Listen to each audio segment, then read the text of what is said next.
when we talk about crossனா நம்மளுங்க கிராஸே பிடிச்சிக்குவாங்க. இது cross இல்லை, cross experience. அங்கே தன்னைத்தானே வெறுத்து என் செலுவை பெற்று எடுத்துக்கொண்டு வரவன் சொல்லி போடப்பட்டிருக்குது.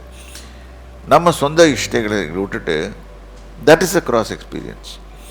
அப்படியே நம்ம கிராஸை பற்றி பேசினோம்னா உடனே என்ன பண்ணுவாங்கன்னு கேட்டால் அவங்களுக்கு பைத்தியமாக தெரியும். இதெல்லாம் லூஸ் தனமாக இருக்குது. சயின்டிஃபிக்காக ப்ரூவ் பண்ண முடியுமா?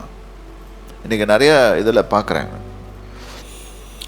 உபதேசம் கெட்டு போகிறவர்களுக்கு பைத்தியமாக இருக்கிறது, ரட்சிக்கப்படுகிற நமக்கோ அது தெய்வ பலன்.